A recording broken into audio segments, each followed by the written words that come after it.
안녕하세요. 최희수입니다. 징비록 유성룡의 혁명적 리더십 7번째 이야기입니다. 인사가 만사라는 말이 있듯이 모든 조직에서 인재의 등용은 매우 중요한 사안입니다. 이번 시간에는 유성룡의 인재 등용에 관해서 이야기해 보기로 하겠습니다.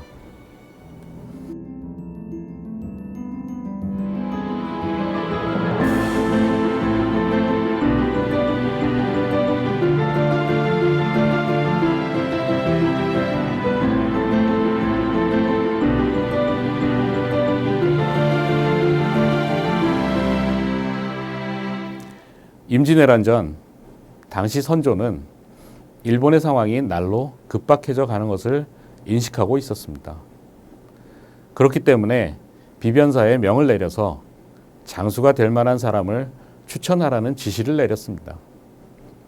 이 당시 유성룡은 우의정과 이조판서를 겸하고 있었습니다.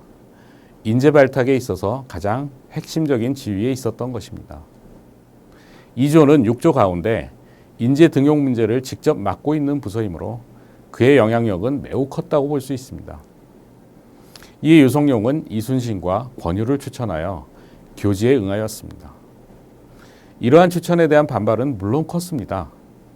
특히 이순신의 경우 종 6품에서 정 3품까지 7품계를 뛰어넘는 진급으로 조정 안팎에서 많은 논란을 야기시켰습니다. 사관원에서는 이순신은 현감으로 아직 군수에도 부임하지 않았는데 좌수사에 제수하는 것은 부당하다며 상소를 올리기도 하였습니다. 한편 형조 정랑이던 권유를 청구하여 의주 목사를 삼게 했습니다. 이 두 사람은 당시 하급 관료로 명망이 별로 없었다고 유성룡 스스로가 기록하고 있습니다. 임진왜란 극복에 지대한 역할을 했던 두 사람을 유성룡이 천거한 셈이 된 것입니다. 이순신은 한산도 대첩을 계기로 재해권을 장악하여 곡창지대인 전라도 지방을 지킬 수 있었고, 권율은 행주산성에서 10배 이상의 왜군을 맞아 물리친 주인공들이었습니다. 이 같은 인재의 발탁은 유성룡이 지닌 철학과 통찰력이 아니었다면 있을 수 없는 일이었습니다.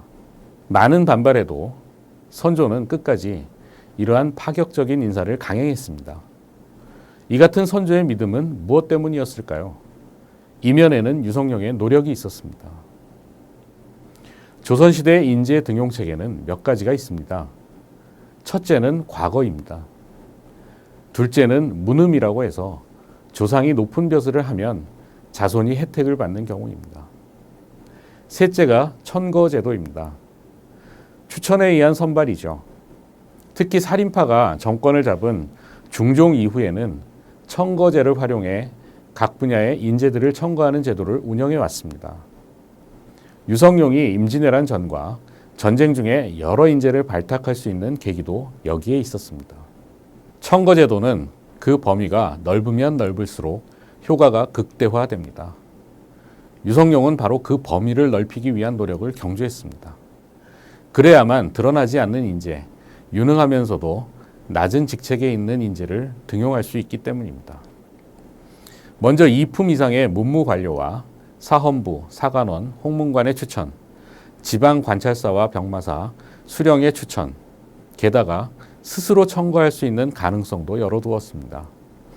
하지만 부작용도 있기 때문에 천거제를 보완하기 위해 연좌제를 도입했습니다. 이처럼 폭넓은 제도가 있었지만 조선이라는 신분제 사회에서는 명백한 한계를 지닐 수밖에 없었습니다. 능력이 아무리 출중해도 신분에 의해 제약을 받는 문제 때문입니다. 실제 임진왜란 당시 무예 실력이 출중한 노비를 충분하자는 방책이 나왔는데 당시 사대부들은 극력 반대했습니다. 그것은 개인의 노비, 즉 사유재산을 군사로 삼는 데 따른 손해를 양보할 수 없기 때문이었습니다. 유성룡은 이 같은 반대에 노비는 국민이 아닙니까? 라며 비판하는 상소를 올렸습니다. 그 상소를 선조는 병풍으로 만들어서 자신의 자리 옆에 쳐놓았다고 합니다. 이 같은 그의 생각은 신분 질서 자체를 부정하는 것이 아니라 재능, 능력을 인정하고 그 능력에 따라 신분 상승의 길이 보장되어야 한다는 입장이었습니다. 유성룡은 경성에서 군사를 모집하는데 신분을 막론하고 선발할 것을 주장하고 인재란 바로 국가의 예리한 기구라고 했습니다. 올바른 정치의 바탕은 올바른 인재를 얻는지의 여부에 달려 있다는 것입니다. 이 같은 그의 인재 등용책은 인재를 구할 것을 청하는 상소에 잘 나타나 있습니다. 장수, 수령, 외교관, 충신, 문장력, 무술, 농사, 염전, 군량, 무기제조 등 다방면의 인재를 등용할 것을 건의했습니다. 물론 전쟁 중이었기 때문에 가장 중시한 것은 군사와 관련된 인재 등용이었습니다. 그 다음으로 중시했던 것이 군량과 민생이었습니다. 그리고 인재 등용의 바탕은 관직, 양천, 서얼, 승적 여부를 떠난 등용이었습니다. 유성룡의 이러한 인재 등용책에 의해 공적을 쌓은 인물이 앞서 언급한 이순신, 권율 같은 사람이지만 신충원이란 인물이 가장 상징적입니다. 그는 충주 사람으로 임진왜란 당시 유성룡에 의해 발탁되어 조령 수문장을 지낸 인물입니다. 그는 의병 출신으로 군공을 세워 수문장이 되었고 지역 사람들을 모아 성을 쌓고 둔전을 일구는 등의 공을 세웠습니다. 당시 그가 모집한 사람들 가운데 천민들이 많아 주인들의 비방이 자자했다는 기록이 있는 것으로 보아 얼마나 기득권 양반들의 표적이 되었는지를 알 수 있습니다. 그러나 그 덕분에 정유재란 때 이 지역은 거의 피해를 입지 않았습니다. 인재 등용의 방책 가운데 핵심 요소는 논공 행상입니다. 유성룡은 외란에 공을 세운 사람에게는 고공책, 공명첩 등으로 철저하게 보상을 해주었습니다. 하지만 임진왜란 이후 이 같은 인재 등용 정책은 모두 사라지게 됩니다. 유성룡이 인재 등용책을 강하게 주장했던 근간에는 당시 조선의 현실 인식이 밑바탕에 깔려 있었습니다. 이조판서, 병조판서를 역임하면서 주요한 관리들과 장수들의 면면을 모두 훑어볼 수 있었던 것이 원인이기도 합니다. 다른 판서들과는 달리 짧은 재임 기간에도 관할 업무에 대한 정리를 꼼꼼히 하면서 현황을 파악했던 것입니다. 그는 문집에 병조판서에 겨우 1개월 있었는데 그때 팔도의 군한, 즉 군인 명부를 작성했다고 적었습니다. 판서에 있으면서 가장 급선무로 생각했던 것이 군인들의 명부를 정리하는 작업이었던 것입니다. 즉 어떤 인재들이 있는지를 파악하는 것을 가장 중요시한 것입니다.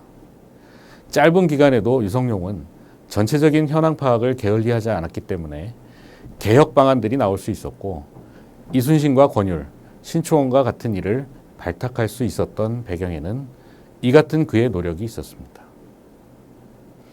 현대 사회에서도 인재 등용 방법들이 다양해지고 있습니다. 무엇보다 중요한 것은 적재적소라는 말일 것입니다. 인재의 능력을 정확히 판단하고 적합한 임무를 부여하는 것이 인재를 활용하는 최선일 것입니다. 아울러 능력 발휘의 결과에 철저하게 부합하는 보상이 따르게 되면 그 조직은 더할 나위 없이 잘 운영되는 것이겠죠. 유성룡의 인재 등용책은 현대적인 관점에서도 매우 유의미하다고 할 것입니다. 감사합니다.